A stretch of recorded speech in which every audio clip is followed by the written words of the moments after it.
What's going on, everyone? It's your boy Adi, back after a long hiatus. But hey, we're here just in time for prime time. Well, we have representing the capital of California, even though they have underperformed this year, Mr. Light the Bee and Viggy. And we also have, he's Mr. World Traveler, but he still finds time to watch the basketball. He is a diehard Bulls fan, but we're going to allow him the opportunity to rep his other favorite team, the Nuggets, Mr. Noosh. With that said, gentlemen, welcome to the Association After Hours, where we're just kicking this off and we are going to just talk as hoop fanatics. What is it like? Our thoughts on No, for sure. Thank playoffs, you. Thank where we you. see things going, and take it from there. And of course, and on cue, we got tech difficulties, but we just roll with it. Hey, they hate to No, for see three sure. brown brothers No, talking I'm balls. excited. I'm excited. Yeah, it's gonna be fun. I think we're all gonna have some good conversation about all the Absolutely. I was basketball and stuff. We all love it.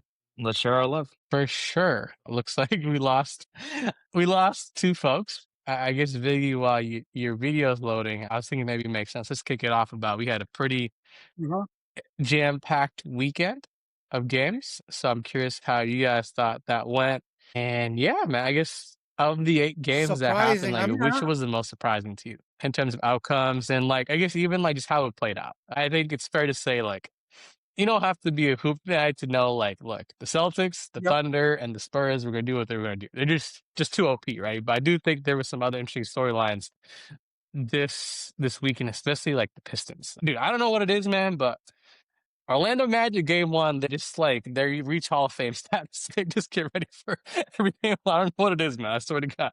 Like if you look at the last 10 years, I feel like they won the game one like in every round, and then they like lose. But no, that was So I mean, exciting I to think see. like Again, what was your on thoughts on like paper, people look this at the first weekend? Magic game and they say, okay, 8 seed Detroit has had a great season, and it looked like maybe Detroit's going to or should be the team that wins. But Orlando is not a actual 8 seed team. They just underperformed throughout the course of the year, and that ended them with that 8 seed. Also, I do have a conspiracy theory that maybe they let that game against the Sixers go because like you can either play Boston or you can play Detroit, and so the Sixers, like we saw what ended up happening with them and Boston. So I wasn't too surprised with the Magic outcome.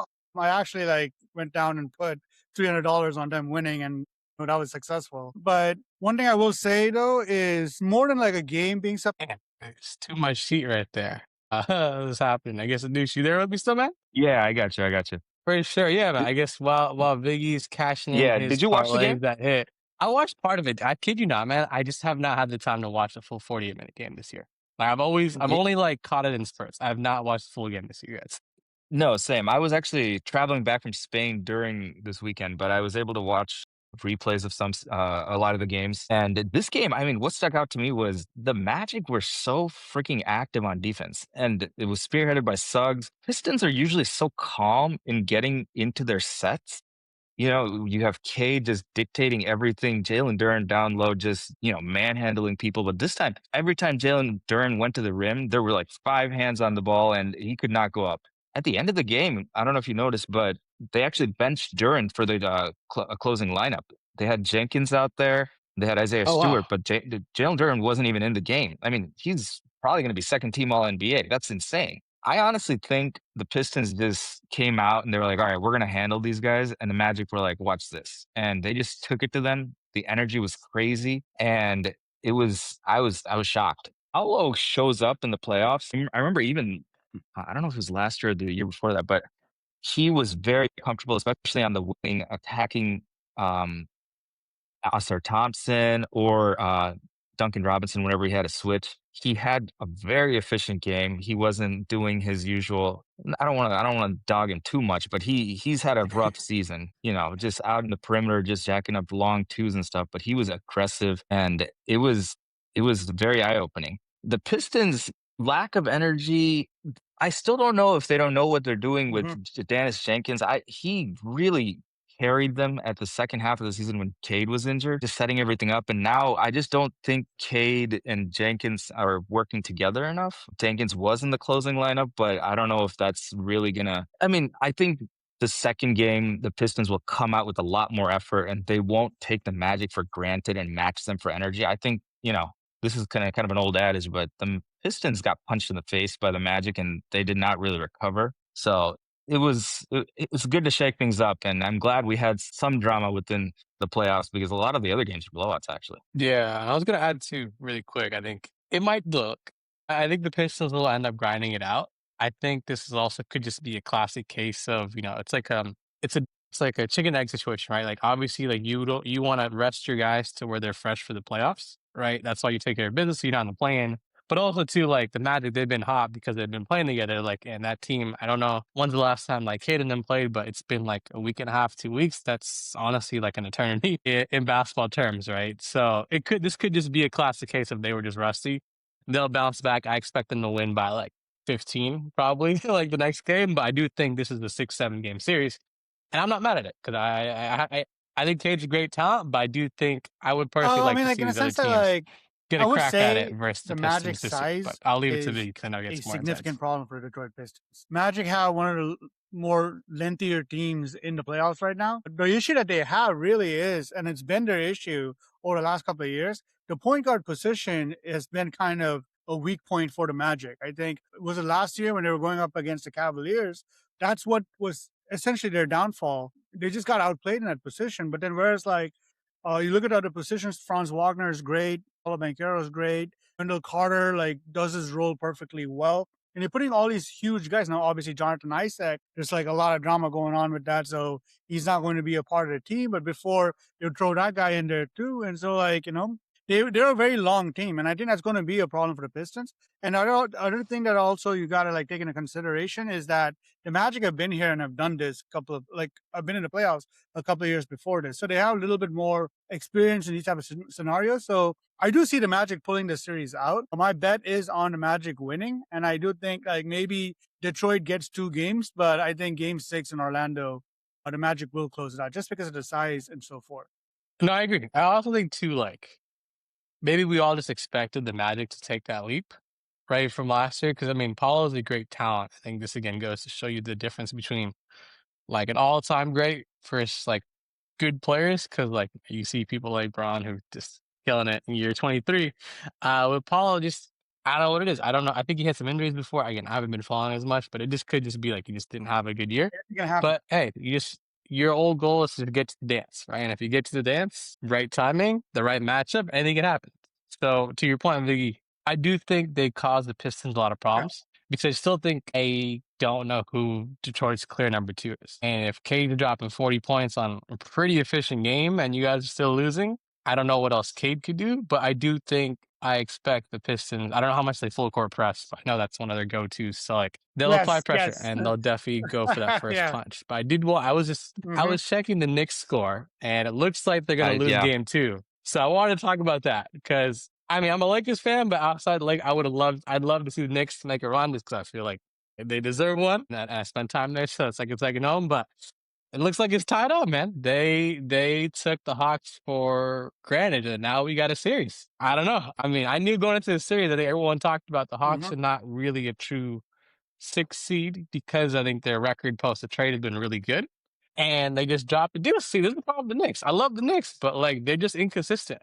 So yeah, I think we have ourselves a This series. is a So shocker. I think this looks like it's gonna go 6, maybe 7. That's what a lot of people have predicted. it's crazy. I mean, we literally started the pod and then the game flipped. I couldn't even keep track of what happened here. I was talking to Viggy before we started recording. I mean, New York was just bullying Atlanta down low. They were, I think, combined Maybe we spoke too between soon Mitchell on the Robinson Knicks. and Cat. They had Maybe like we 2 spoke missed too soon shots on the in the Knicks. middle of the fourth quarter. Like So this is a crazy I'm game not sure what actually. Like exactly happened, as we're but talking about this, it's unfolding. But yeah, I know, right? Shoot. I Yeah, mean, so that, but man. I agree, Audie. Like, I think the Knicks have always had a good roster, but they, for some reason, are very inconsistent. I've never been a huge fan of Cat when it comes to the postseason. I think he was a little bit of a liability on the Wolves. In the Knicks, they could hide it a little bit more because Jalen Brunson just goes crazy in the fourth. But I mean, it looks like Atlanta threw a punch here, and the Knicks are struggling.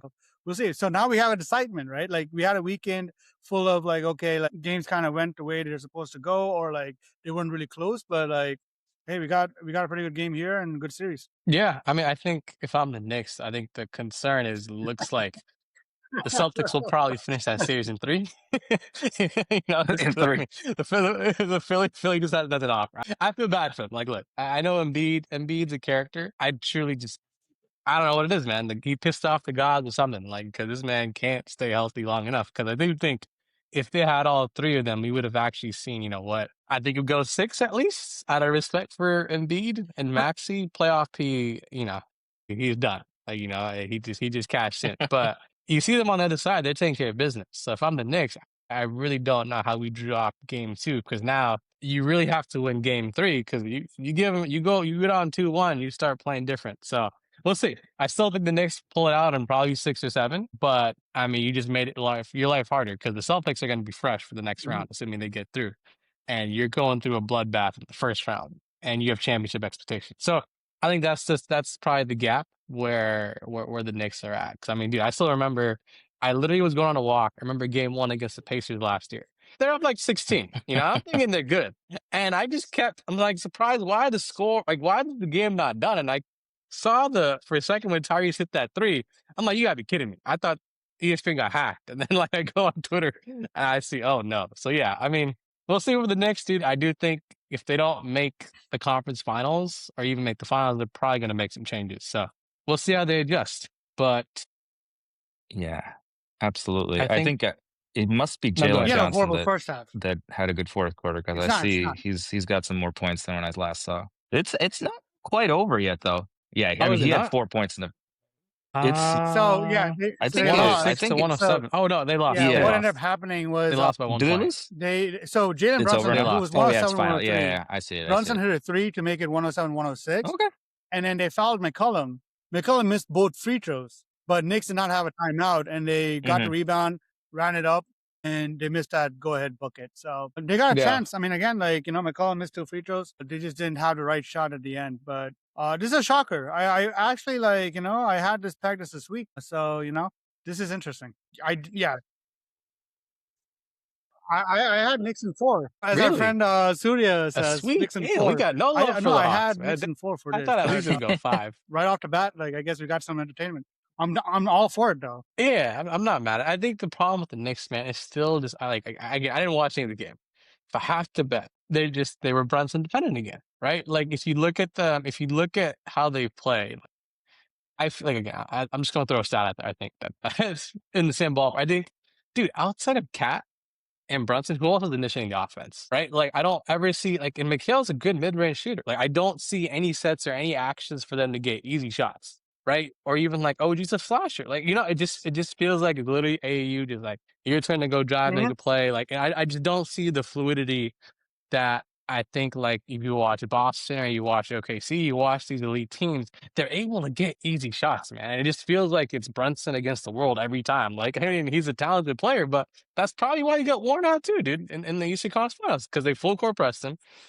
And like he's just dribbling, like he's a stocky dude, but like you're shooting against people like 5, 6 inches tall, it's tough. You're gonna get worn out, right? So I think that's their issue, and they got to figure out how to get easy shots. Otherwise, they're just not gonna beat good teams or even great teams come April, May. That's the Tom Thibodeau effect. He just empowers all these point guards. I mean, it started with back in the day Rose, Mhm. and then even when went down back in the day, you had like people like C.J. Watson, Nate Robinson, just doing crazy stuff. Every single point guard on our Tom Thibodeau team will always just have the rock and just overachieve in terms of statistics, and then that'll be their downfall at the end as well. So I think they definitely need a little more dynamics. Today, there was a lot. There was some good actions because honestly, they were able to utilize their bigs when I was watching for the first 3 quarters, and a lot of offensive rebounds for Mitchell Robinson as well because the Hawks just didn't have the size. But CJ McCollum was the stud this game because he kept them in it the whole first half when I mean, everybody it else kind was of just went the shrinking, same and way as then game 1, right? Like eventually CJ the other McCollum guys did the woke same up thing in and that they ended game up where he stealing kept this them in one. it Very going into impressive a by the fourth Hawks. quarter, but then the Knicks just overwhelmed them in the last like 6 to 8 minutes of that game. But Audie, you hit on something, which is an interesting topic, right? And you said Knicks might have to make some changes if they don't make the conference finals or the NBA finals. And then now, like when we were talking, Yeah, you said Mikal Bridges, like, yeah, I mean, he's a good defender and so forth, but he's got to do a little bit more offensively. Now, coming back, connecting those two things, like they gave up a lot to get Mikal Bridges.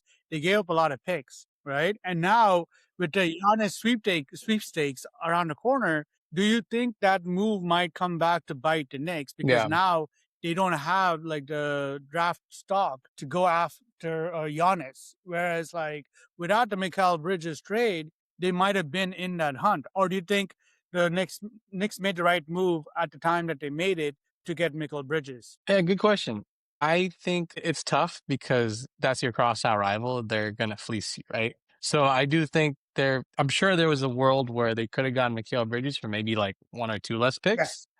Because I mean, obviously, like, dude, at that time, like, there's like two-way wings are an asset in the league, right? And there's really just not that many talented wings, like, dude, outside of like after like Kawhi and Paul George before and like JT, there's really not that many like talented wings, right? So, and plus, there's some familiarity from Villanova days. I get it. I agree. They maybe oversold a little bit, but are we saying that if they don't choke against the Pacers and they go to the finals, right? Because their thing was at the time after Boston won, we got it.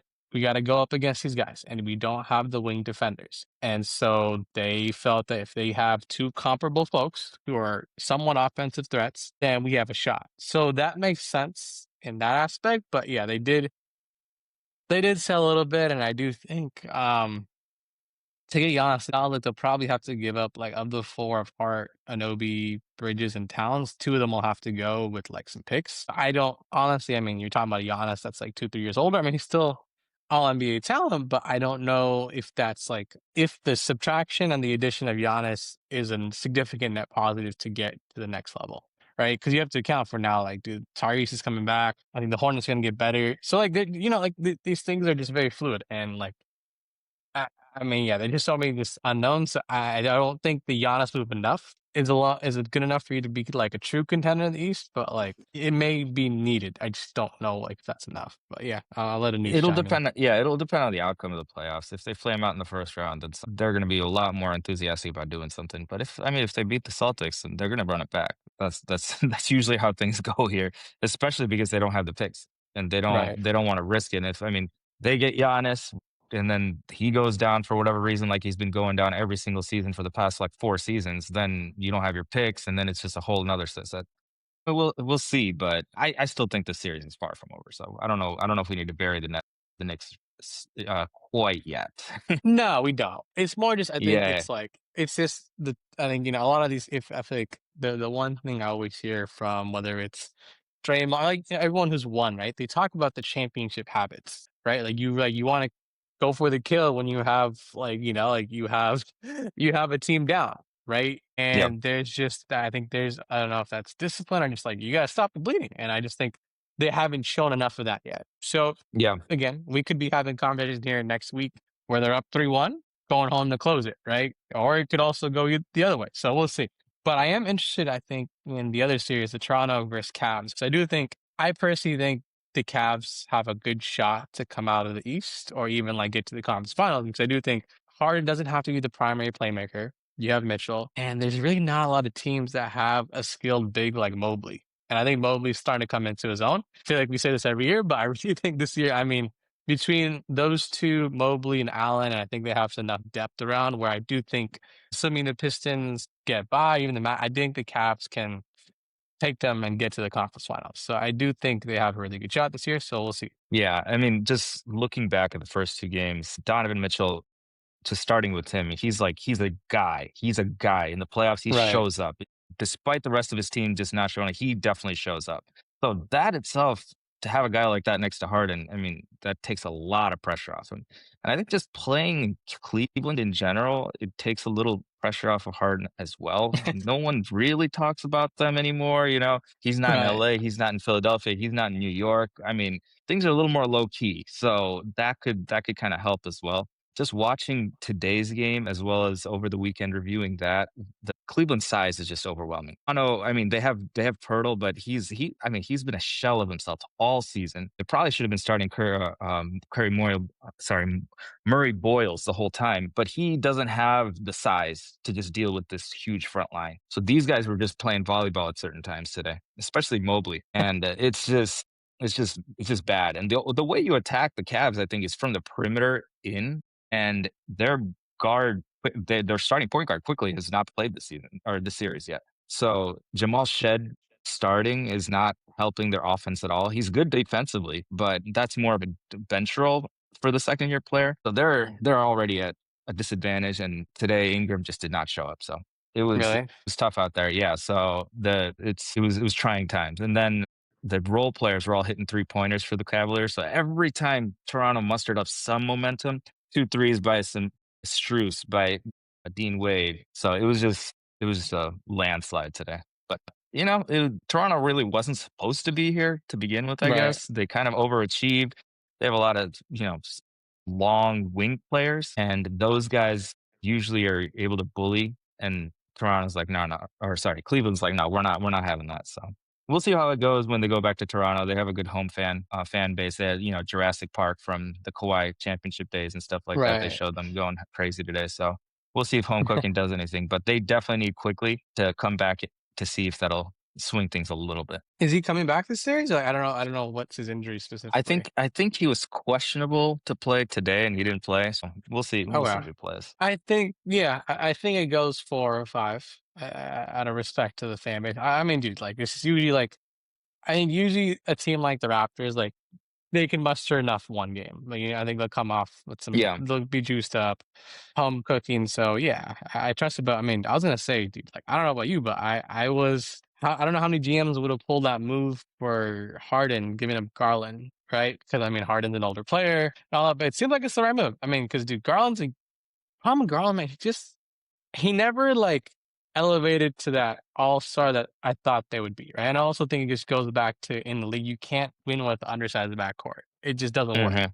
right? Like Mhm. Dame and CJ tried it, like they snuck in that one year to the Western Conference Finals, but it just doesn't work. It's not it. So I think they tried it enough because I'm like, yeah, like they really should have won against the Pacers last year on paper, but everyone was injured, so I think they made the right call.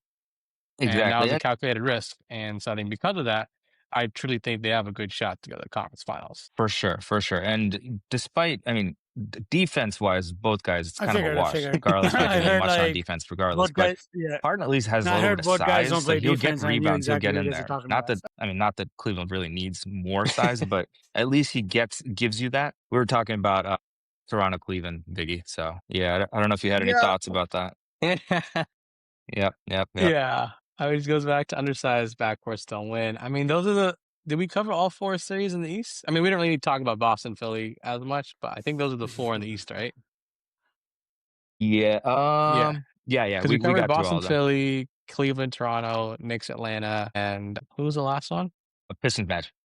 Oh, yeah, Pistons, Matt. Yeah, we covered all 4. So, Just yeah. like a quick thing with Pistons Magic. Yeah. It's just like a kind of a nugget. So after there's two playing games they played, right? So the Right. first one they lost to Philadelphia, and then apparently Jonathan Isaac had like a temper tantrum, and he was like, "I want more playing time. What the heck is this?" And then the Magic just Right. sent him away. Right after that, they go in and crush the Hornets. A couple days later, they come in and just destroy the Pistons just out of nowhere. So my thing is Jonathan Isaac a locker room cancer? He might be, but he's on the team though, right? Like, I mean, he He got sent away. He got sent away because he's like, "I'm demanding a trade. This is ridiculous." And I this swear he happened was in the after the game, unless I'm tripping. I swear I saw him play. no. But yeah. Anyway, just a little thing. And another thing I did want to say, the way the Pistons won, or sorry, the Magic won, is not like it's an unsustainable thing. When you think about a lower seed upsetting a higher seed, Right, it's like, oh, they just hit like a ton of threes that they usually don't right. hit, or something like that. That was not the case. So it was a true grinded out effort type deal. And it wasn't like, oh, they were like plus 20 from three, and that's why they won. So just another thing to keep in mind. Absolutely. I mean, I think to Paul, maybe just hey, maybe that's the real playoff P. He just Yeah, like hey, shots Paul. you never know. I mean, dude, he's supposed like, dude, they talked about him like I hate to say the next Braun, but like they saw him as like, dude, like you're a super strong dude, you're athletic, you can literally play bully ball with everyone. Why are you settling for shit jumpers? And I think obviously I can imagine as a player, right, where like you're trying to evolve your game, but you're also in the league for a reason. You got your strengths. It's like I feel like you got like 80% of the time you got to play to your strengths. And then the 20% you worked on, you apply it there. And I think maybe he just thought because of analytics and stuff, you got to shoot more threes. But that's not your game. That's not your game. There's nothing wrong with it. Like, dude, shit, Exactly, exactly. Rudy Gobert's getting paid $200 million to freaking block shots and dunk the basket. So, Absolutely. Do what you gotta yeah. do, especially if you're good at it. And we have to mention Desmond Bane. The guy was a Yeah. freaking Iron Man for the Magic, and he carried them at times for their wins. So Gotta give him a shout out. Absolutely. I mean, I personally, when I first saw that move, I wasn't really sure what to expect. 'Cause I mean, he's a good player, right? But you Right. and I both know he's not an all NBA player. He's not an all-star player. So when I saw the haul for what they traded to Same get, thing with I didn't quite Bridges. get it, right? Same thing Like, with yeah, Bridges, right? It's like, are right. you overpaying? Is this an overpay that's gonna work out? Because it's definitely an overpay. So True. I mean, like for the Magic, like teams like Magic just kind of unfortunately they have to sell, right, to make moves. That's usually just how it goes. But yeah, I think the East is in a good spot. I guess what are your predict? I guess what do you like? Let's go series by series. yeah, You give me your take based on this first weekend of how you think the series ends and why. So we'll I, start with the least climatic series, the Celtics Sixers. I already told you I think Celtics in three, but what do you think? yeah. I think the Celtics take it in four. The thing that I really saw in that first game, Philadelphia didn't seem like they believed they could win. Seriously, they were Yeah, just so disheartened. They're probably gonna lose game two. They'll put up a fight in the first game in Philadelphia, but I don't think they have the guns, honestly. And it is what it is. You're gonna be outclassed with talent. That's what it's gonna be. So Boston four. for sure. And then we got a Cavs Raptors. I think that one also seems to be going down a certain path. But what's your thoughts there in terms of who I think wins? I think the Cavs will probably win 4-1. Toronto will have one game where they'll come back and get it, and or sorry, the Cavs don't hit their threes and they'll get one, but I don't see it going past five. Yeah, I agree. Knicks Hawks. I think the Knicks take it in six. Atlanta's not they're not going to go away easy because especially as the series goes on and Nickel Alexander Walker and Jalen Johnson get more confidence, but I think talent eventually wins out and the Knicks take them in six. Yeah, no, I think game three is a must win for the Knicks, and they're gonna hmm have to set. hmm I expect them to set the tone like a contender would, where it's like, okay, you kind of slacking. You know, we got distracted by Sunny Lee, you know, and like the Knicks MSG, but you know, we're here on a mission. So I agree Exactly. there. And then the last series, Magic versus Pistons. I think this is the one where I think there's the most chance for an upset. I think they Pistons come back focused, and I actually think they take him in five. Magic were very impressive the first game, but the Magic, if all season, have just been really, really temperamental, moody in terms of their gameplay, and I think the Pistons just buckle down and take care of them. I mean, I see what Biggie's saying with the Magic taking it, but the best performance, a future performance, is past performance, and the Magic Yeah, have just been such a letdown this year, man. fair enough. I think the Pistons win it. I think it goes 6-7 though. I think it's gonna Okay, be a grinded out series. sure, yeah, For sure. And my one hot take I want to get your thoughts on. Again, I am yeah. a Lakers fan first and foremost, but I got to give flowers where flowers are due. I think we have to accept that Jaylen Brown is arguably a top five player in the league. Like I think that's a hot take, but I really just think, dude, they traded I think four of their nine top players were gone. Right, this was supposed to be a rebuild year. They don't look like they missed a beat, right? And I know he's not gonna get MVP, but I think if you're a first team All NBA type player, he's arrived, and I think he's shown that he could be number one option. So I think he's in the top five, like for sure, top 10, like players in the league right now. So I'll let y'all I dive into love that. Jaylen Brown. Every single time some guy on the internet is like, "Oh, split him up. They should trade Brown. They should just build around Tatum." I'm like, "Yeah, Bulls, bring him over here. We'll take him. We'll take him." Shit. So I mean, you don't got to tell me twice on Jaylen Brown. I love Jaylen Brown. He did some serious work this year, so I'm all about. I'm all. You're talking about the Celtics? Yeah, Yeah, no, just no. My the take was I was just saying Jalen Brown's a top five NBA player, like top five player in the league, as my hot take. My first hot take. Top five right now. So I mean, we got Yeah. Jokic, who's clearly up there. I would put Okay. Luke up there. You guys think he's better than Anthony Edwards? I think so. You got to give it You think some. so? Actually, you know same what? tier at least. Maybe he is like a top five NBA player right now. He's Luca, better than Cade. I'll take Jokic. him over Cade. I mean, Giannis, we haven't gotten I much mean, out of the last couple of years. So go ahead. yeah, like if we take out the bias, right? Let's take out the bias. Like we all like grew up watching certain players. Like let's take that bias, all right? Purely Mhm. just this year and this year only. The top five players in terms of production, I think, are probably Joker, Victor, Shea. You got And to Luca, go Luca. Yeah, but like I think he's like top seven. I in give it to totality, Cade. totality. Yeah, I'll give it to Jalen and Cade. That's probably the top five who should get all NBA in my opinion. Oh, did I? Yeah, I said Joker. Yeah, I think those are the top five. this year. Interesting. I mean, they're all in the conversation. I mean, it's Right. between those 6 to 7 players. I think the 5th spot, whether it's Cade versus Brown versus Luca, that's where the debate is. Yeah.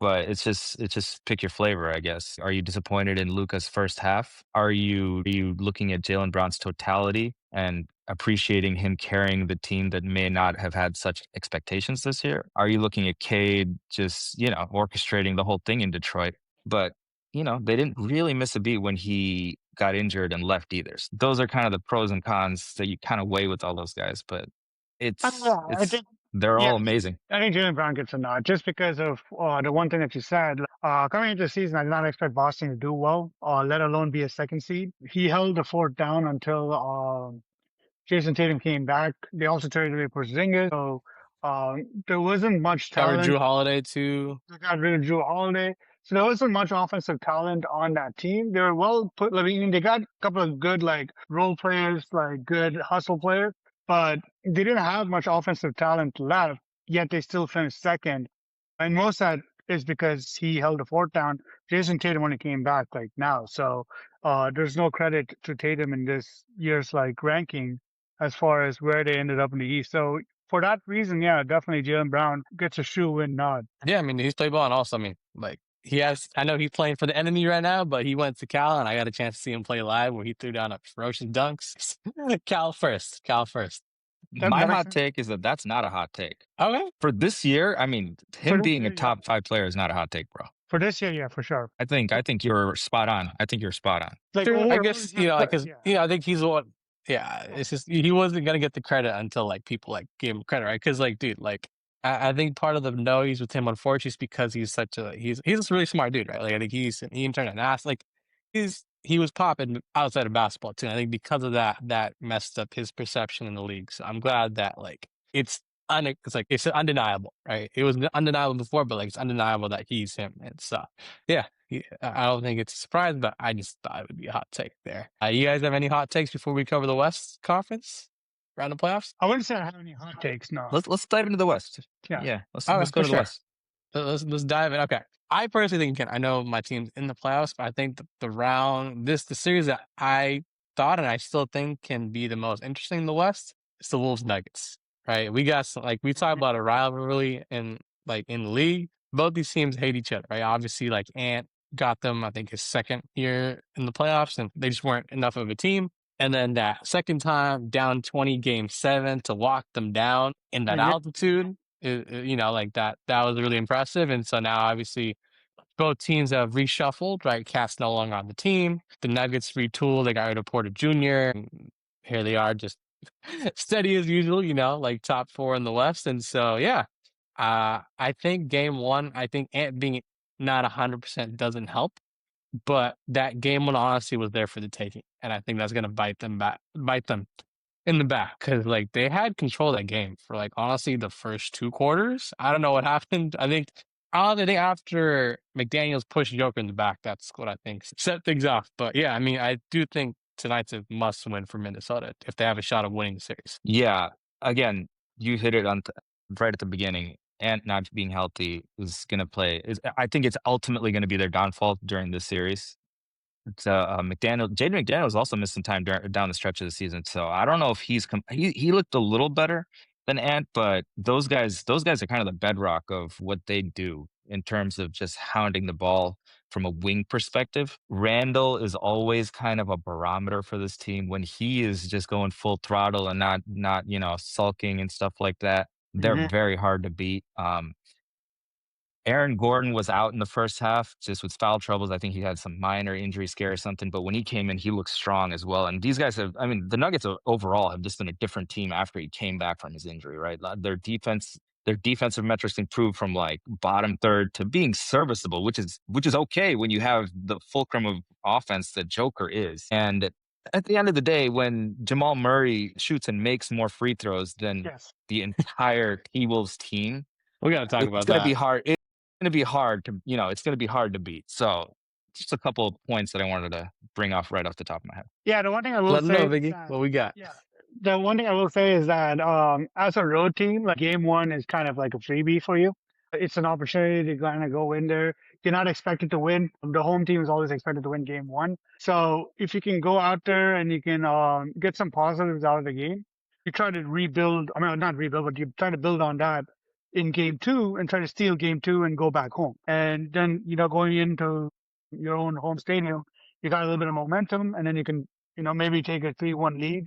That's typically how like away teams have to do it in the playoffs. So I'm not going to harp too much on them losing, but I mean, as the loss itself, they did have control of the game, they did lose. But what I will say is, I do agree with you guys. If Ant is not 100%, I don't see how the Wolves pull this off against a Nuggets team that is just good, a team that could potentially be a title contender. This team can beat OKC Thunder. They can beat the Spurs. When they're on their game, like, they're a really, really good team because like the skill sets of Joker just makes it 50% of the job is done right there. Jamal Murray is a great talent, and if he catches fire, he can have a good stretch of like 8 minutes where he can take the game away from you. And of course, if he's shooting free throws the way he shot in game one, like it's really tough. So I mean, like I've always like never bought on to Rudy Gobert's hype. I felt like he's been an overhyped player. Like he's good, he's not that good. Uh, he's like Yeah. a decent defender, a decent rim protector, but I think he got a little bit more hype than he's deserved in his career. So taking all that into account, I mean, mostly the Ant injury or not him not being 100%, I think, I would give it to Nuggets this series. Yeah. The reason why I harped on game one as it slipped is I think I forget the exact numbers, but if you look Mhm. at it, I think Murray, Joker, and Aaron Gordon shot terribly from three. Yes. So that's where it's like, Jamal Murray, we joke and say tens of them, especially against the Lakers. I don't know what it is. Anytime he sees the Lakers, he's ready to drop 50. But in the playoffs, like, he elevates his game, right? So for Yeah, he him to does. have a terrible shooting game, Hmm. it doesn't happen. It may happen a couple times in a series. I just doubt it happens back to back games, right? So that's where I was like, that was an opportunity there. And I was gonna add the problem I see with Minnesota. It's similar to the New York Knicks, right? Because I saw part of the third quarter. I honestly don't know why Chris Finch didn't call a timeout. Like there was like a 6 or 8 minute stretch that really, Hmm. to me, decided the game where I I know what think it you're was talking the about. rookies or whoever, like they're just shooting like random shots. I'm like, what are we doing? Right. And like, and obviously he's a good coach. They got on the Western Conference Finals twice, back to back. But I just think there's sometimes I think he is a little two player empowerment. Like there's just a time I think Steve Kerr or Popovich or some of these other like elite coaches, they're going to reel it in. Right. Like, cause like, especially on the road in that arena, like you have to make sure everyone's aligned at all times. So that's one. I think two, even with yes, I agree with the news Randall. The barometer take is spot on. I do think, however, there is an opportunity to have him be more of a playmaker and maybe run a little more pick and roll with him and A. Like, because I saw some good stuff that I think when he had the ball, he was able to give Gobert some easy dump offs for dunks. So if you can control Randall and, like not have him shoot bad shots, I do think him and Nas Reed are going to have to play make a little bit more for them to keep the game close and hope that, even Ant at 70, 75% can bring it home. So I do think they just need to have a little more fluidity in offense versus just treating like AAU. That's the one thing the Wolves. I always said they play AAU well. Like it's fun to watch for a couple minutes, but afterwards you're like, bro, you're just not gonna beat Joker, who's like LeBron esque, where he just doesn't make the wrong play. Like he's like Right. 99.999% accurate. Um. So yeah. It was cool to see Bruce Brown doing his thing in Denver again. I feel like he was like Yes. cast away for a couple of years, and now he's back and he's in the spotlight and he was making plays and doing his usual Bruce Brown stuff. Aiden McDaniels, I always look at him and I'm like, dude, you're so athletic. Why are you just like floating around in the Hmm. perimeter? Hmm. I actually saw the Timberwolves play twice live this year, and other than the fact that he just travels on every play when you watch him, I mean, he's just a specimen. I feel like he could Right. attack the rim every single play, and he just kinda settled a lot. So, I would love to see him attacking closeouts and just either kick it out and continue the spin cycle or just attack the rim. And just a side note, Ayo Dosunmu, great, great bench player. Bulls gave him up for, like, a second round pick. Disastrous Bulls trade. Keep Yeah. it rolling, keep it rolling. Reinsdorf was the worst owner, and it's awful. That's funny. But yeah, no, I do think I think it's going to be a good rest of the series. We'll come back to this when we do our prediction. But another series, I Yeah. think, unfortunately, in the West, they all seem to be a little lopsided. We got OKC and the Suns. I think on the bright side, it's good to see Devin Booker get back to relevancy. I know like, it's crazy. I feel like it's been a lifetime since the pandemic. Him and Chris Paul had that magical run to the finals, and you're thinking, okay, like they're going to be around, right? They're going to be a player. And then like they have that great regular season and they lose by 50 in game 7. Yes, folks, I did not make that up. They lost by 50 at home in a game 7. Only Chris Paul would find a way to do that. But anyways, my point is he's been pretty irrelevant for a while, right? So I think for them to get back to playoffs, it's a feel good, but they're like 3 weight classes below Thunder, right? Mhm. I mean, it's just what it is. I think it's good for Jalen Green to like have a little bit of a redemption story with showing out in the play-in, but like there's really not much storylines. I think obviously OKC their goal is to just get everyone going and not get hurt, and move on to the next round. But I don't know if you're the Suns, do you think, I guess, like, do you think they can creep up and make this in series, like even get one game, or do you think it's like this is gonna be a sweep, like before, like before anything else? I think sweep. I mean, the whole sweep. The problem with the Suns is obviously, I mean, there's a huge talent deficit, but the one area they did thrive all year was the guard play. And then you're running into this OKC buzzsaw with Kason Wallace, Alex Caruso, Lou Dort, and even Shea having that terrific block. I forgot who was on, but just you just can't. You can't do anything. And then they're just a little overcrowded in the backcourt too. They have who is it, Jalen Green, Devin Booker, Dylan Brooks, and then the guy that was really showing up in the beginning of the season for them was Connor Gillespie, and he's playing like 10 minutes a game now. So they need a reallocation of resources in terms of their talent. Mark Williams was playing very well for them earlier in the season, which is one of the reasons their record was so good throughout the season. But I mean, they're just running into a buzzsaw. The thing to watch out for OKC is, I mean, Jalen Williams did not play the whole season basically. No, he was just out, and they were like, all right, we're just gonna slow play it. Regular season's over. Let's flip the switch, and he looked pretty good. This is just going to be a barometer type thing for Jalen Williams and OKC integration onto the next round.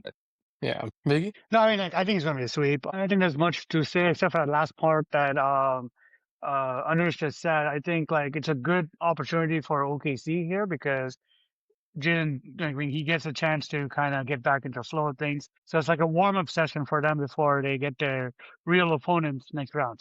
It's going to be, I mean, just a sweep. I don't think there's too much analysis. I'm going to analyze in that whole series. Yeah, well, I guess speaking of the next round, I'm a little biased if you could tell by the hat. We got the Lakers and Rockets, and yeah, man, I don't know about you. I personally, I mean, the only time I could think of where like 2 of the top 3 players just go out back to back was in 2016. I think it was the Clippers versus the Blazers, where I think Chris Paul like broke his wrist or something in one game, and then Blake Griffin got out like, and it went south very quickly. So Yeah. for Lakers to still get to the 4th seed was great. And like, I don't know how whoever injured Katie in practice needs to get cut because that's crazy. I don't know how you injure your best player in the knee. Like that's just like crazy negligence. But either way, game 1, I think was obviously good for the Lakers to see. Hey, shout out to Luke Kennard. Like is invited to the cookout whenever for the way he played. I know Pelinka screwed us over with the Westbrook trade, but he's made up for it with some of these other side moves. Cause I was dying to, there was a stat where I think it showed Luke Kennard has scored 27 points in his first playoff game.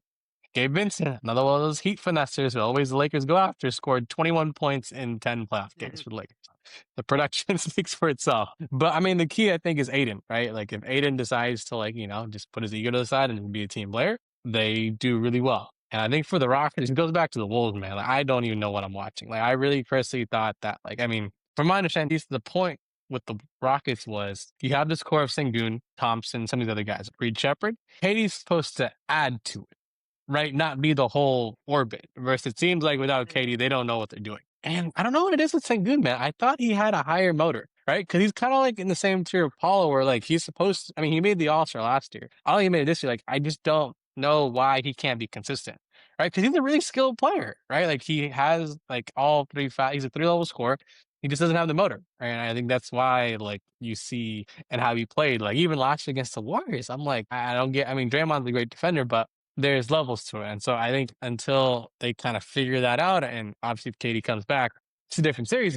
Assuming Katie doesn't come back, like, I don't know where they go for offense. Yeah, Figgy, why don't you go first this time? Yeah, I mean, I guess the biggest thing about the series is that for nearly like 2 decades, there's been LeBron James, and then Katie's been that guy that like for people who didn't think LeBron was the most dominant player at the game right now, there's either Steph or KD that people usually resort to as like the alternative for like the best player in the league right now. And so this might be, especially coming off like the tail end of what happened with the Warriors. We saw that whole like dynasty come to an end last week with them getting knocked out by the Suns. Um, and like, this might be the last time we see LeBron and KD go at it in a playoff series. For those who have watched this for like, 15 years or so, like them being like two of the better players in the league, I think this is a nice matchup for nostalgia.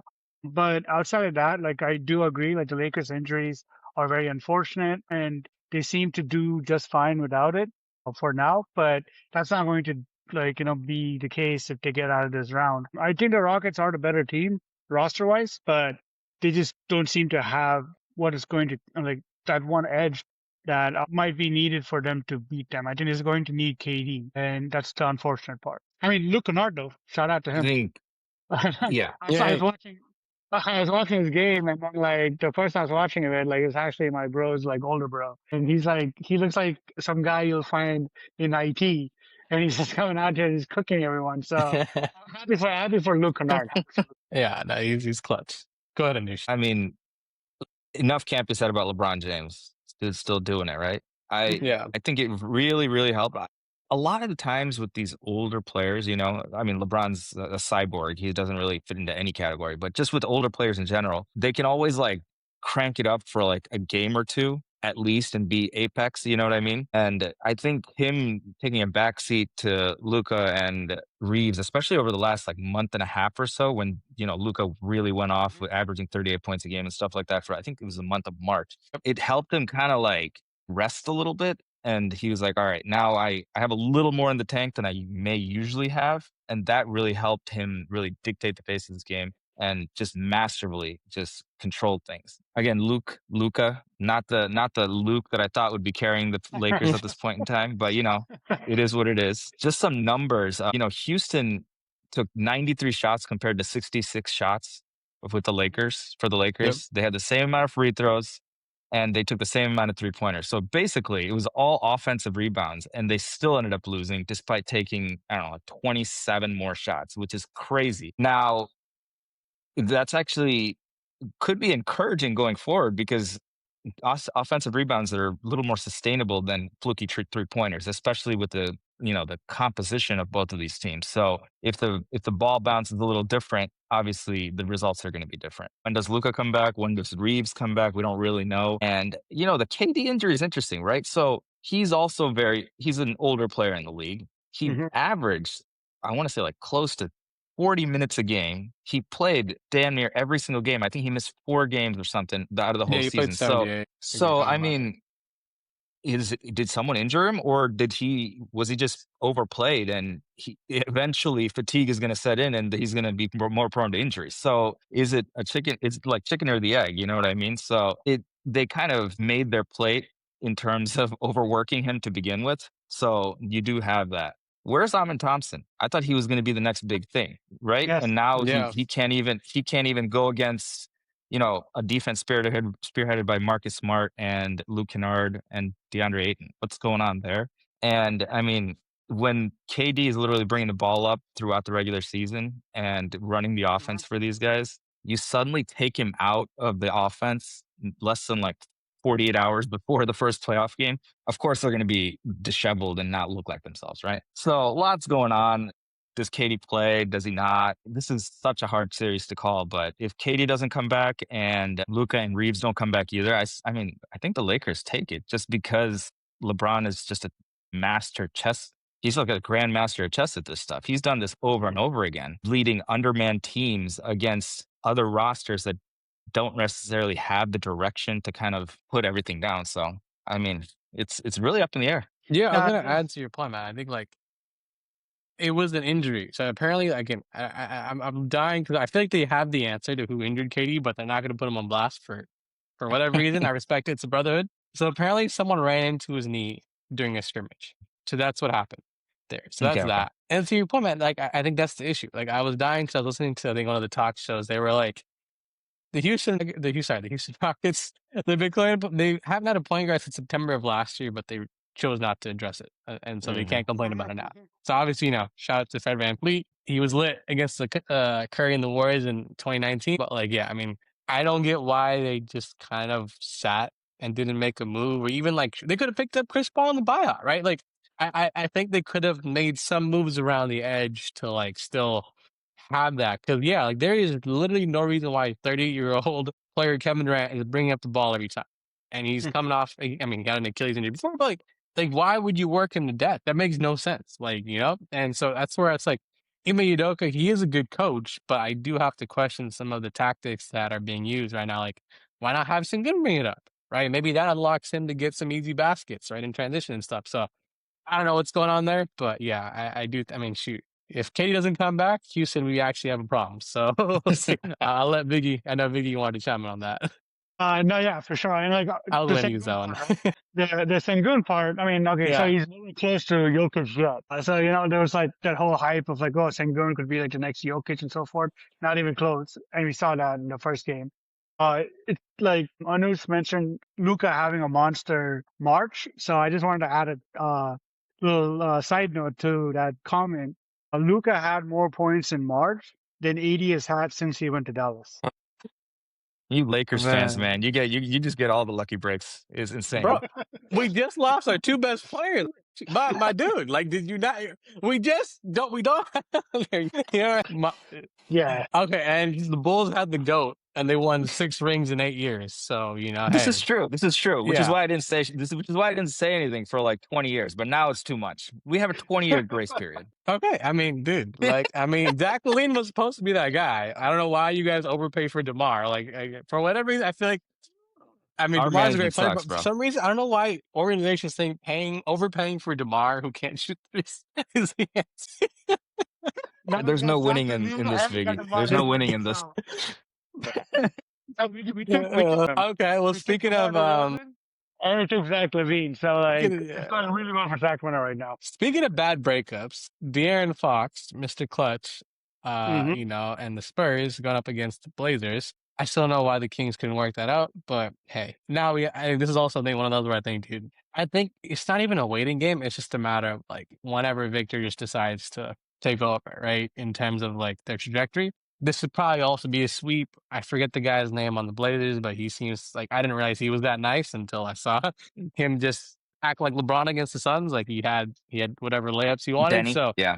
Danny. It's a great story. They're probably gonna lose by 20, or they'll lose in 4. They'll probably have maybe 1 or 2 close games at home, but like it's a non-story. I think we're all obviously waiting to see what the Nuggets and Spurs second round could look like, assuming the Hmm. Wolves don't come through. But that's where my head's at with that one. Yeah, the whole Yeah, I De'Aaron agree. I Fox mean, thing, the right? Sorry, Spurs. you want to go ahead? No, so the whole No, no, De'Aaron go for it. Go for it. So the whole De'Aaron Fox thing, what ended up happening was he got drafted by the Kings, and like the Kings, everyone knows, went through so many coaches, fired so many coaches, and so forth. They finally hired. So he went through a couple of coaches already, and then they finally hired Mike Brown. De'Aaron Fox felt comfortable, felt at home with Mike Brown. Thought the organization was going in the right direction. Mike Brown and the front office had a little bit of a rift. And Fox had told the front office that if Mike Brown's gone, I'm gone. The front office still fired Mike Brown. So at that point, they knew when they fired Mike Brown that they're going to have to trade De'Aaron Fox. So that's what happened with that. It wasn't anything about like De'Aaron Fox not wanting to stay in Sacramento. It was more about, okay, like he didn't want another reset with a new coach and so forth. It's a good situation he ended up in. San Antonio, I think like the first series, like this Portland series, they're going to kind of take it easy. Wemby went off with 35 and it didn't even look like he was trying really hard. But when it gets tighter, when it gets like to the Nuggets or the Wolves, whoever they play next, I do think they're going to need a De'Aaron Fox in those like end game situations because those games are going to be a lot closer. So it'll be interesting to watch that dynamic. I think, it's going to be something that over the next half a decade, they're going to be a team to watch out in the West. They'll probably end up being better than OKC. That's my hot take in the next couple of years. I just don't see the Blazers. I mean, it's good for them to get into playoffs. They are kind of a rebuilding team, restructuring. Denny looks great, but they need to add a lot more pieces in order for them to be anywhere close to competitive in the West. But hey, they had a nice little playoff run, but there's not much that we can say that can give Blazers any sort of shot, even to win a game in the series. Yeah, I mean, Dame Dolly comes back next year, so maybe that makes it a little bit more interesting. But yeah, nothing really going on here. Go to news. Yeah, it's gonna be a roll. It's kind of a fun matchup just in terms of intensity. You have like on one side in the perimeter, you have Matisse Thybulle, you have Tamani Kamara, and you have Drew Holiday going up against Castle, Fox, and Vassell, and all those guys. So it's a bunch of dogs just going at each other. It's just the front court disparity is pretty big. Wemby's like one of the 3 best players in the league, so it's not even fair. A couple of other things. I mean, I don't know if you guys saw the game, but you know how like in the playoffs they do like a whiteout or like a blackout or Yeah, whatever. These guys had like a tricolor thing going on. Yes, yes, So yes. I've never seen that before. So that was kind of cool. same. And they actually, to make sure that that tricolor thing worked, whenever a fan would show up and they would sit in the seat and not put on the shirt in the pregame part, Yeah. they actually put the camera on them and kept it on them until they would put on the shirt. So they like shamed fans into like putting on the shirt. So I saw some things like that. And then I was listening to a podcast today earlier, and apparently I don't know if you guys knew this, but the Blazers new owner, very cheap guy. Apparently the players are staying in a hotel and they didn't have a flight till later on, and he didn't even want to pay for late checkout for his players. So they were all just sitting in the lobby, just waiting around, well, because their owner didn't want to pay for late checkout for their team.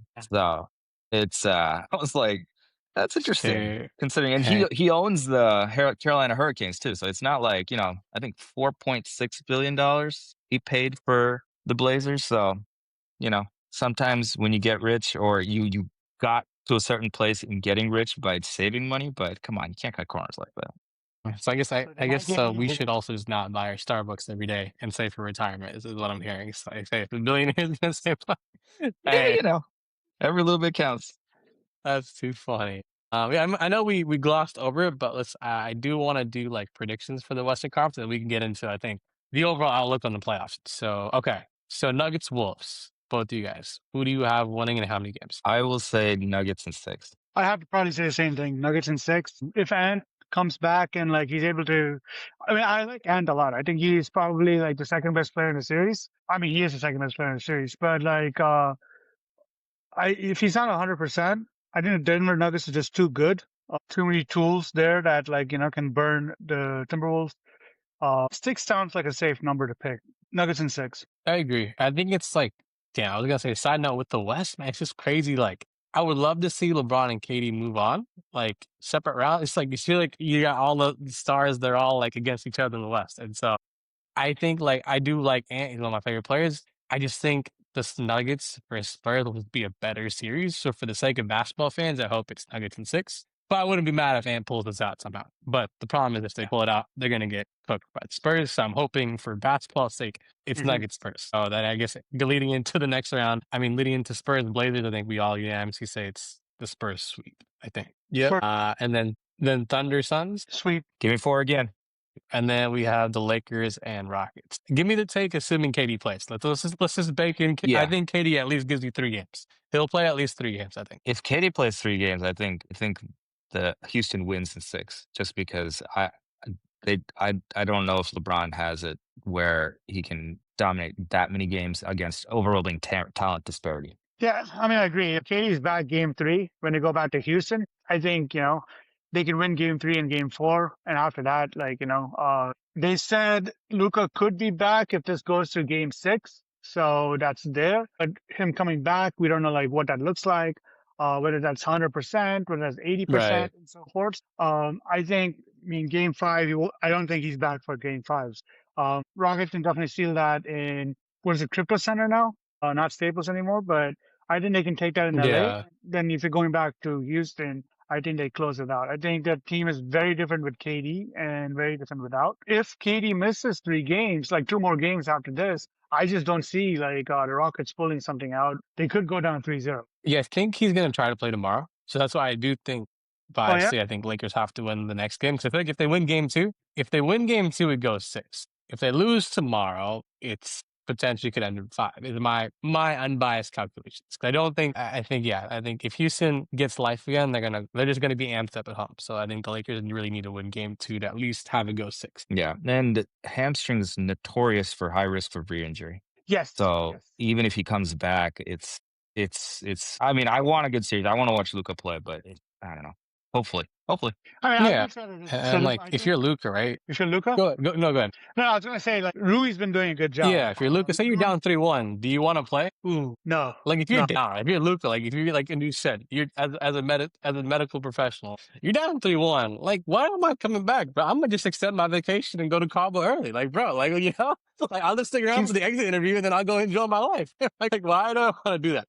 And I get, like, I love Reeves. I get why he's also unspokenly not rushing to play because he doesn't want to mess up his money, right? No one wants a Dennis Schroeder situation. So, like, they're like, unfortunately, there's just reasons for neither of those guys to play. So that's why I do think if the Lakers don't win tomorrow, they probably lose like in 5. But if they win tomorrow, it goes 6. But go ahead, Viggy. My bad. Didn't mean to cut you off. No, I was gonna say Rui's been playing well. So like, I think the Lakers. I mean, he played well in game one. His numbers were good. The whole thing about if they're down 2-1, it's like Luka come back.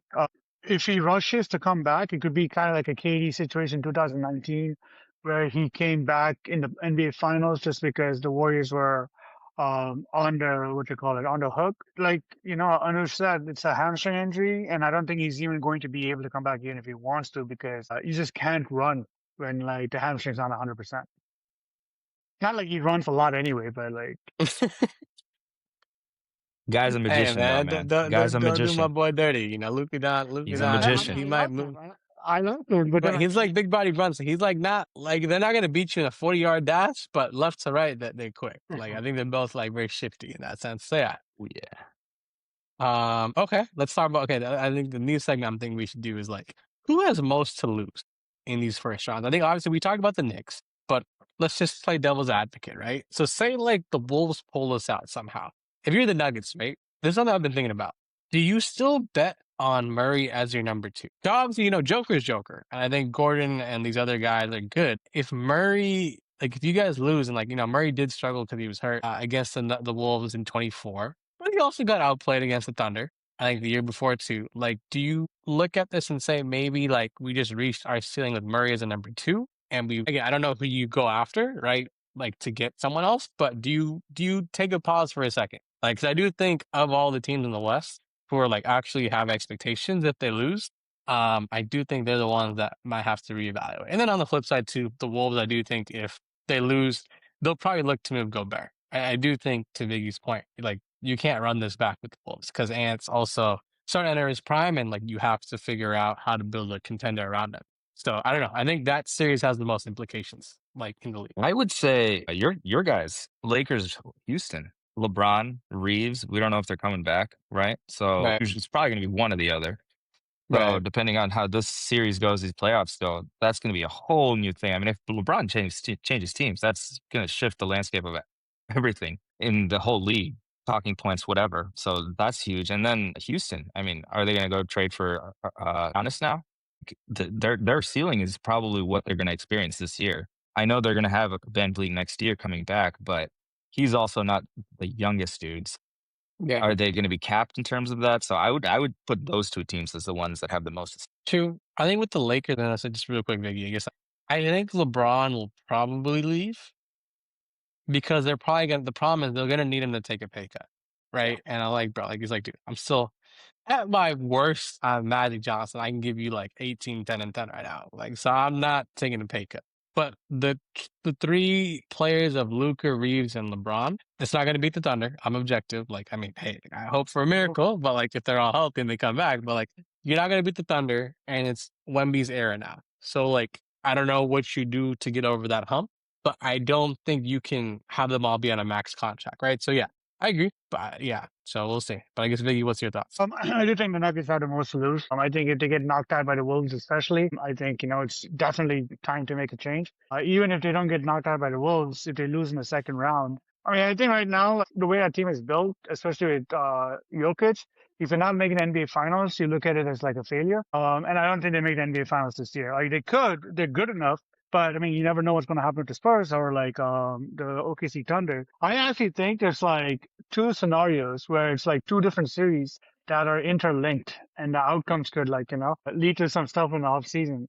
The first pair of series, this is one is the Nuggets Wolves, and the Suns. Obviously, like, they're probably going to get swept. You were saying Devin Booker having some relevancy is good. I think like them getting swept is going to kind of sit sour with Devin Booker. I think they're like the Suns started thinking a little bit. They just made this trade they traded away Kevin Durant and got all these young pieces and so forth. I think they can afford to move Devin Booker. Now, I think it ties into the Nuggets series because now all of a sudden, if you're the Nuggets and you get knocked out, why aren't you looking at attaching a lot of picks, Jamal Murray, and a couple of pieces to get Devin Booker? That's a better pairing with Nikola Jokic.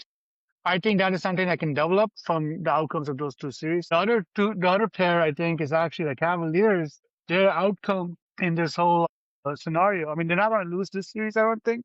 I think they'll get past Toronto, but if they don't succeed, we clearly know, okay, like, this, even with Harden, the setting is not there. And then with the Lakers situation, if LeBron's leaving, why doesn't LeBron look at the situation and say, hey, man, like, the Cavs clearly made it clear that it's this year or next year. That's all. After that, they're moving away from Donovan Mitchell. They're cutting loose and then they're like, resetting. Right.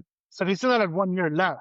If I'm LeBron James, why am I not saying, okay, like I can go be a small forward in Cleveland, run it 1 year with Mitchell, Harden, Mobley, and Allen, my hometown, maybe get them a second title. So I'll keep an eye on that too. So like those are like my two things I would watch out. Agreed. No, I think Cleveland is obviously one who has pressure.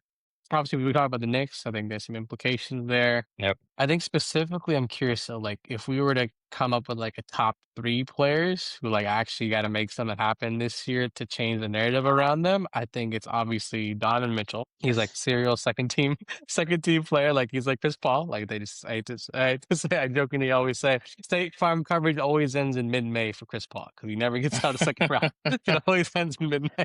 So Donovan Mitchell. I think Jamal Murray is the second one. And I think the third is probably, Cat. I think Cat's the third one. Because, I mean, assuming they pull it out with versus the Net versus the Hawks, neither the one they're going to move because Jalen Brunson's is he's like the mayor of New York, right? They're not going to trade him, right? Like, so Cat's the only other piece you can really move. So, yeah, I think this one will have a lot of implications there. But who do you guys have? Okay, let's just obviously assume like our predictions play out. Who's your final four in terms of like teams that are playing the conference finals? I think we're destined to see the Thunder Spurs. I just think like they're gonna push that narrative. I just think Wemby has enough juice to get them past the Nuggets. I think it'll go 7, but I just think he can reset other gear. Thunder Spurs, and I'm hoping it's the Knicks and Cavs. But if I'm looking at this logically, it's probably gonna be Boston and the Pistons. I think are like the two scenarios I see playing out. Or sorry, Boston and the Caps. I think the Caps can get past the Pistons though. I think those are the two scenarios I see playing out. I still think the Pistons will come out. So it'll be Pistons and probably the Celtics on the East. And in the West, usually the young teams get there quicker than you think. They may not get there like all the way, but usually they go further than you think, earlier than you think. So I do think the Spurs will end up beating the Nuggets. So I do agree with you. It'll be Spurs and the Thunder on the other end. Yeah, so I'm going Spurs, Thunder for sure on this end. Not for sure. Against Spurs, like that's a bracket. Like it could be the Nuggets, Thunder, or Spurs, Thunder. Right. But then I'm picking Spurs, Thunder. And on the East, I'm actually going Cavs, Celtics. I think Donovan Mitchell finally makes his first conference finals. If I'm not mistaken, he's never made the conference finals before in his career. Yeah, he almost did. I think their best shot was when they played the Clippers and Kawhi got injured. Like, it was like the year after the bubble. I think this Paul George actually was playoff B for a couple games, and then he went back to himself. So I think that was his best chance there. They choked against the Pacers last year. They should have beat the Pacers last year, but then that whole run, we're like, They should Absolutely. have. yeah, the Pacers just kept on coming back. They had so many comeback wins. I mean, they did it against the Bucks. Then they went and did it against the Cavs. Then, I mean, obviously Tatum went down, but then like they did it against the Celtics. It just was a very weird run that the Indiana Pacers had last year. And, I mean, obviously Donovan Mitchell rolled his ankle. Garland was injured in that series. All that's there. And I guess it kind of caught up Yeah. with Pacers too.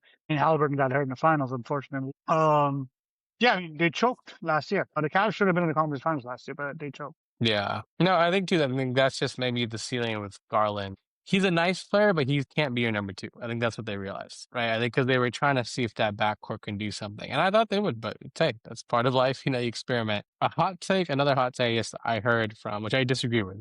I heard, I think from First Things First, they were trying to say that because if Shea wins MVP, which I think he will, if he wins MVP and he wins Finals MVP, right, assuming they win the title, it'll only be like him, LeBron, and Jordan who have gone back to back, like MVP and Finals MVP, right? He's like in that class, right? So they were saying potentially he now becomes like he surpasses like Wade as a player, and he arguably is now like a top 15, top 20 player. Like you have to put him there, which is crazy to think because I do think there's a lot of people who say he's not an ethical hooper. I think he is, even though he gets the free throws. I wouldn't put him over Wade quite yet, even if he wins this. But I do think it's fair to say if they go back to back and he does pull off both, you got to put him in like the top 30 to 40 players. I think he starts to reach that level. I don't know if he's top 10. I think he needs to do a little more to do that, but that's I guess a hot take that's been presented. Yeah, Wade was incredible. So I mean, Shea is definitely on that trajectory, but if he continues his trajectory, I don't see why not. Yeah, I don't think this year puts him there. I mean, like he's done it for a very short period of time. In the grand scheme of things, he's done it over the last like 5 years. It's where he's really been like a top player in the league. And 5 years is a very small like window to look at because there've been a lot of teams that have been really good for like 5 years and then just fizzle out. Whereas like some of the greats that we're talking about on this list, they were great for 15, 20 years. Like they had their team competitive year after year. So it's too quick. If he goes down and he wins 3, 4 NBA titles after doing this, then yes, for sure. But you have to keep in mind, like, Kawhi Leonard is a 2-time NBA champion, 2-time NBA Finals MVP, a Defensive Player of the Year winner. But then, like, look at how we feel about him now, right? Since 2019, his stock has Yeah. fallen. I mean, and even someone like as great as Tim Duncan, like how good was he for how long? We don't even think about him in that regard. So I think it's too early to talk about Shea. I mean, you still got like first put some respect on like the Duncans of the world and like all that, and then like we can talk about Right. whether A Shea is top a 10 top 10 player, player. easily. Yeah, not yet. Yeah, no, I agree. Yeah, no, he get a clock in a little more time. He's nice, but I guess my other question is of the teams who didn't make the playoffs, right? Who do you think is right to like be back in the cut next year? Like knowing what you know now. Obviously, I think like Tyrese, like coming off his injury, Yeah. Yeah. like they'll be formidable. But I guess when you look at everyone else, like, is there any team that you're like, okay, like these teams better cash in right now because if that team figures it out, they're going to be a problem. The Wizards. Interesting. Okay. Anthony Davis is a really good player. I mean, hopefully, you know about that. He Yeah, gave you guys a title. I mean, he will he anchor that is. defense. They already have a lot of good young players. They don't know how to win, but Trae Young, Anthony Davis, they're going to get another top 4 pick. They're going to have some talent. Now, if are they going to put it together? Not, we'll see, but they will have some talent. So they're especially in a weaker East with Giannis probably leaving. We'll see if he leaves the conference, but I mean, they're gonna have some. They're gonna make some noise next year. Maybe not in the playoffs, but definitely in the regular season. No, I mean, I had to agree with the Pacers, right? They were in the NBA Finals just last year. And the only reason they weren't in the mix this year is because like their best player was hurt. They're going to get a really high pick. They get to balance that roster a little bit more. So the Pacers will definitely be in the mix next year. I do think Wizards is something to keep an eye on. I mean, Anthony Davis is a good basketball player. I just don't know if he can stay healthy. So, like, it's like every time his situation changes, we're like, okay, like, oh, Anthony Davis with Kyrie or Anthony Davis. Dude, like, I'm just tired of like having high hopes for this guy, and this guy just missed games, right? So we'll see what happens. If he stays healthy, You telling me, man. You telling me. yeah, he stays healthy. Yeah, that team has got something that is brewing, especially like Anush said, East. They can definitely get up to like 6-5 even. And then after that, like it just whoever's healthy in the playoffs. Because the last like 7-8 years, every playoffs has had some sort of significant injury that's thrown some team off the rails in the playoffs. Right. So you just have to make it a big dance, and after that, anything can happen, timing, injuries, all that stuff. So I think the Wizards will definitely be in it. In the West, I think, there's nobody who missed it that is an immediate, like, oh, got to watch out for them next year. Like the Clippers have to strip it down. The Warriors are definitely stripping it down. The Kings are nowhere close to competing in the West. They can maybe make the playoff. But Utah Jazz are obviously not a consideration. The Pelicans are not a consideration. So we'll have to see, man. I mean, I think like the East can have some shakeup, but the West is it's kind of set in stone. I don't see any team that missed the playoffs that can make a huge transformation next year. I think the lower three It's seeds are pretty Yeah, no, I stacked. mean, yeah, it's tough. I guess I would say the Warriors, you can't write them off, but that leads me to our next topic of like, do we think it's the end? Because obviously, as we know, like, we obviously look at basketball as a sport that we follow, but there is a business. Hey, like you said, some owners don't even pay for overnight stay or a late checkout, man. So it's a business. So, hey, we can't, I'm not here to pocket watch, but, they look at the bottom line and what makes sense. And so obviously, I think, I don't know if that's presumptive, but I think seeing that moment that Curry was hugging Draymond and Curry were like, hey, we had a good run. And even Draymond confirmed on his show that he doesn't know if Steve Kerr comes back. I don't know if that's smoke and mirrors or if that's his genuine thought or he's just trying to get more views. Could be all of the above or one. Do we think this is it? Because I personally don't know if it makes sense if Curry has obviously advocated for Kerr as much. And if you're committed to Curry, I don't think it makes sense to rock the boat the last couple of years in his career, right? I feel like if you really think that you really want to build a team around him, why would you give up the guy that's won 4 championships? To Kerr's point, I think his flaw is if you look at them, he has consistently hindered the development of younger players, which could go against him, right? Obviously, like, Draymond punching Poole doesn't help. But if you look at a lot of the reasons why they kind of find themselves on the outside is they didn't develop Poole. Like, I don't know how Kuminga goes from not playing to being a contributor on a playoff team right now, right? So there's some things that Kerr is maybe stuck in his ways that may lead to his demise. But I do think you try to figure out what this could look like with them and do right by Curry. But given it's a business, I could see them going the other way. So I guess how do you guys think they handle us? And then do you think this is the end? Is this the end of the Golden State Warriors as we know? I think it's already been over. I mean, we've been dealing with the playing team for the past couple of years. So I think the writing was already on the wall. They already kind of sold on their core by letting Clay go a couple of years ago. Now it's more about, keeping Curry happy, but he's just a happy guy to begin with. He doesn't really complain too much. So I don't think he's gonna say anything about Kerr, to tell you the truth. And I think they're all kind of at peace at where they are in their career. I mean, Draymond's never at peace, but also kind of at peace. It's just they're just kind of existing and they're happy to exist. Draymond Yeah. is doing his thing. He's got his pod. He's gonna work with Charles Barkley and those guys after he retires. He's got things set. Curry's NBA royalty for the rest of his life. And I think the ship has already sailed and they're on a voyage already. Yeah, yeah. I mean, like, I don't even know if, like, earlier on it was a conversation of will the Warriors choose to pay Steve Kerr? Will they extend him? And I think it was more of a conversation about what the Warriors are going to do. But I think over the last couple of weeks, given how it's gone down and given where Steve Kerr's at, if I'm Steve Kerr right now, like, what's my incentive to come back?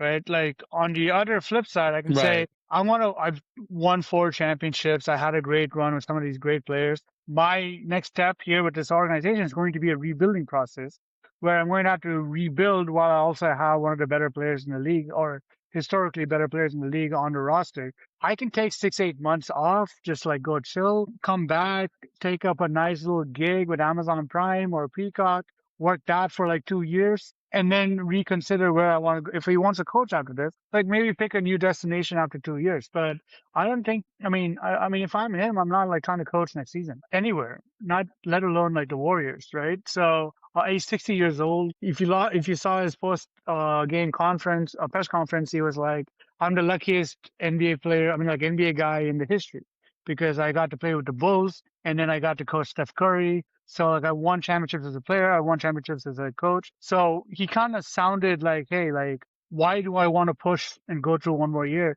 So he might just take a break. But I think it's over. I They're at think peace, bro. They're at peace. they're at peace. I think it's over. Like I agree. I mean, I think they're all at peace. I That's think, fair. No, yeah. the only thing I was gonna say is if like again, if Butler comes back, you have KP, you have Steph, you have some pieces you have to retool. I don't know if it's worth seeing. If we just roll the ball out, see if we. I mean, cause last like one of the what ifs. I don't think they beat the Thunder, but Mhm. you can't tell me they're not thinking in the back of their head like, shoot, Curry doesn't pull his hamstring. Speaking of hamstrings, last year in the second round, they're not at least giving themselves a chance to, you know, play the Thunder. You never know. You never know, right? Like that's again the blessing and the curse of this game is the what ifs, right? Like here we are, we have like the what ifs of I think to bring it back to Brooklyn, like the greatest big three to play 16 games, and that's all they played. So injuries are part of it, so you never know. So I'm sure part of them thinks that, but you're right. I think too. It also sounds like they're all at peace with it. I just don't know how Curry feels about playing under another coach after playing with someone for 15 years. Like maybe that I don't know if that gives him a reason to think about leaving too. So that's more what I meant. I don't know. Like, do you do it to keep Curry for like a couple, like 2, 3 more years, and then you just fully rebuild, or do you like maybe start that process now early and just be honest and like, hey, dude, like I don't, we ain't got it, we don't have another KD coming in right now, so you have to, yeah, Yeah. do you let him walk? Yeah, just I think overall it's a lot of unknown. I mean, unless Yes, like sir. Are you guys keeping unless, track of this Nuggets game going on right now? oh no, Oh, sorry. no. I mean, unless like LeBron decides to call up Steve Kerr and says, "Hey I was just man, wondering. do whatever you can to stay like a couple more years. I'll come to the Warriors. I'm going to be a free agent." And then like Whoa, it's Steph tied. Good point, Nish. It's tied. at 64-64. And then Curry and LeBron can. But Yeah. I guess okay, question. Yeah. But like, okay, let's be honest. I mean, I think obviously for nostalgia, it'd be great to see it. I mean, we got a chance to see some of it in some of the All-Star games, and obviously like the USA versus France, they don't win that Mhm. game without without the OGs. Right? Clearly, there's a gap. But does that beat the Thunder though? Does that beat the Spurs? Right? And No. like, I mean, again, this goes back to the money, right? Like, I mean, No. if I'm Braun, do I really want to take a 80% pay cut to go play with the Warriors? Right? So I don't know. I guess it goes to our next question. If you're Braun right now, right? I also think too, just how we talked about a piece. I think he's just cool with just having fun with it. Because I think he also just realized like I don't know if he'll get another crack at it unless he goes to the Cavs, and even if he goes to the Cavs, right? How much of a pay cut does he take? Right? Like I don't think Braun will get to the point where he's gonna sign a vet min to go hop on a team. Right? I also don't think he's gonna be like, I gotta get 50 million, right? So maybe you meet someone middle, like 20, 25 million, like just to see what's up to go win. But even then, I don't know, where can he go and like win? I guess the question is, where can you take an existing team who has $20 million in cap space or, has some cap space flexibility to where you can just prop him? Because that's the ideal thing, right? Because if the Cavs, they do have the cap space and he's willing to, take a decent pay cut, then that could work, right? As like you just added LeBron James, but if you have to retool your roster to make it work, I don't know if that's really good. And I think he's also cool with like running it back in LA if they'll have him. I don't know if they'll have him though, right? So that's the other unknown. I don't I know feel if like, LeBron wants to. He just go ahead. doesn't seem like a ring chaser at this point. You know what I mean? He did Yeah. that. He teamed up and he did that, and he didn't really like it. I don't think he did. So, I mean, you can never say never. Yeah, it'll be interesting to see where he goes. The Cavs thing does have legs just because he has so much history there. That's one place I Yeah. could see him go.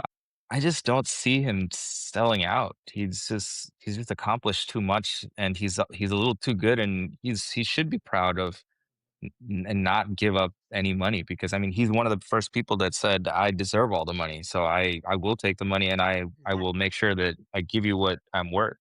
Just judging by his history, it's hard. It's hard to see. It's hard to see all those scenarios play out. Okay, question. What do you think he if okay, let's just add, real quick before you go Niggy. This is just 2K fantasy with me being GM mode. If you add Braun to the Knicks right now, do they come out the East? Like just you don't take anyone else out, you just add Braun on the Yeah. Knicks. Are they good Yeah. enough to beat Boston, the Thunder, and the Spurs? If you just Yeah, they could. automatic, yeah. The Knicks could come out of the East even without Braun. Yeah. So They Because I added mean, I'm just Braun. saying you gotta understand. Braun is a calculated man, right? Like dude, he controls the narratives and stuff. So once I don't think he's a ring chaser, but think about it. Like he's obviously trying to be the GOAT. Like obviously that's a subjective thing. You never like no, you're never gonna be like, okay, unanimously he's the GOAT. But if he wins another ring with the Cavs, right? Another ring, that's 5. If he gets like if he somehow helps the Knicks win a championship after 60 years, like yeah, he's unanimously the GOAT. So I think he's also a storyline person, but I guess Vicky, go back to you. I know I cut you off. No, no, that kind of was about the same as what I was going to say. If he wins with 4 different teams, man, like it's a different conversation we're having now, But no, I do think like if James, I think if James went to Cavs right now, James Harden, I think, has a decent season left next year. Aaron Mitchell, he's balling. Like today, he's just cruising. Like the Raptors just had no answers for him. He was on like 3rd gear, 4th gear the whole game.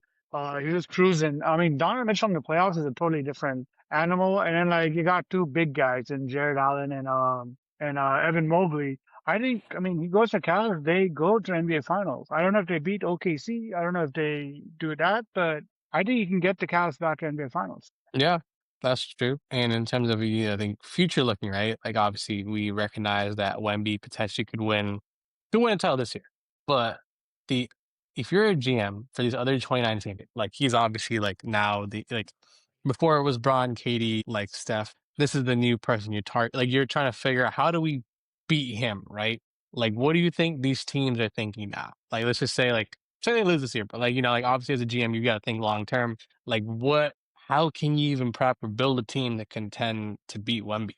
Like, I don't even know how you go about that, but how would you guys think about like what do you guys think these DMs are thinking about now? Like how do you build a team to beat Wemby? Just accumulate more talent, be be physical, accumulate more talent, and hope he continues to play less minutes than every other top 5 player in the league, you know? So, it's, h they they need progression from their wing players. Their guards are really good, but their wing players aren't, they have Keldon Johnson, they have Devin Vassell. So that's kind of an area where you can attack them and hope they're a little more mentally fragile. Double team Wemby, have him kick it out to them and hope they miss. And I'm sure that's what they'll try to do coming up. And then see where the ball bounces after that. Miggy, what about you, man? What are you thinking? How we building? How we beating Wemby? Right? No, that makes sense. That makes sense. Dang, the Lakers getting Jokic now too. I mean, there's some ties because Braun's agent and Joker's agent they're like forming a league together. Oh, So yeah, the international league, so right? the international league. So that's something that they could do. That doesn't mean I don't know what that means like long term, but I could see. It. I mean, they have a friendship, right? So they are known. They are known. I could see that, but I don't know. Man. It's tough. I think the Lakers have a better chance of getting Giannis, even though I know Giannis doesn't want to go there. But I mean, I think that's probably the next star they could pull. Or maybe hot take, they just freaking keep the players they drafted, man. Like you look at it, like obviously, dude, think about it. Like if I name you their draft picks, you're gonna think like they're smart. Like they had Randall, he's a playoff all-star level player. Lonzo Ball, unfortunately, injuries derailed him. I know Anush, the latest victim of this. Yep. Ingram, Clarkson, Josh Hart, like that's a solid core, man. Like uh, like that's I think that's what they'll have to do. But I know we're almost at time. I guess so my last question for y'all on this first episode is what are you guys excited about for this round of playoffs? I know we talked about it. I think obviously like for me, playoffs are just so nostalgic. Like, dude, I remember like in sixth grade, the Amazing commercial. That's one of the first songs I heard from Kanye West where like that Bulls Celtics series in 2009. Dude, just like there was just so much aura, right?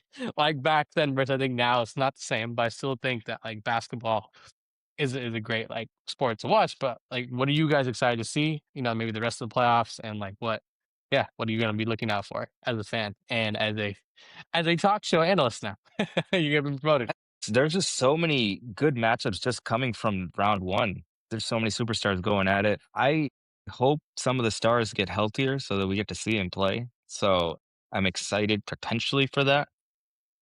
I've rooted against the Celtics for the majority of my life, but seeing Jason Tatum come back, it's inspirational. I had biomechanical marvel of what he's doing right now. So that's crazy. But, rooting for the underdog, seeing what happens, and a lot of overtime games and game sevens. Yeah, yeah, yeah, man. I think I think this is like the first because we won in 20 the Celtics, right? Yeah, I think this year is the first time I really believe there can be a back-to-back champion. Because I don't know, I just think the Celtics seemed off last year. Like I just think like they had injury. I didn't believe that they were going to win last year. The Thunder just really have a good chance. So I'm interested to see like how history shaped itself up. And then too, Matt, I think let's see if the old dogs got another run in them left. Not so much like Braun, Steph, and KD because Steph's in Cancun or Coachella. Braun and KD got to duke it on the first round. I think this other tier of like, does Harden have something in the tank? Does Joker have something left to like make a real run? And yet, I know you said Tatum and Brown are young, dude, but they've been in like 8 or 9 conference finals now. Like Jaylen Brown's been in conference finals since 2017. I think dude, if I'm not mistaken, minus last year, they've been in the conference finals like every other year. minus 2019, like minus 2019 because they lost to the Bucks, and minus last year. I'm pretty sure they've been in the conference finals every year. Because 2017 they played the Cavs, 2018 was the Cavs, 2020 was the Heat. Oh, 2021 they lost to the Nets. My bad. Then 22 was the Heat, then the Heat, and then last year they lost, and then yeah. I mean, like six conference finals is crazy. Like so, dude, they're on the money. They always got a shot. So. Yep, it's gonna be exciting. Yeah, I will say as a fan, sometimes it gets overwhelming having this many games, and then as the playoffs progress, it's like unfortunate when it's like there's less games and you gotta wait a couple days. Like, dude, like when it hits the conference finals, I'm like, damn, man, I gotta wait 2 days. And then when the finals hit, it's like, bruh, they ain't know they watch. They ain't know the games to watch. So, yeah. But no, I'm excited to get this show going with the fellas. We'll be sure to post some of this content on the interwebs, as they say, and we're going to try to run this back at least a couple times a week. So I think any closing thoughts, fellas, on the playoffs and anything you saw tonight or what else is going on tonight? Yeah, excited to get started with you guys. Looking forward to continuing these conversations and making new memories with some new friends and old friends alike. I'm sure we'll see a couple more characters pop in and out on this podcast as well. So just looking forward to get going. Absolutely. And with that, folks, that's a signing off on the Association After Hours, and we'll be back here shortly.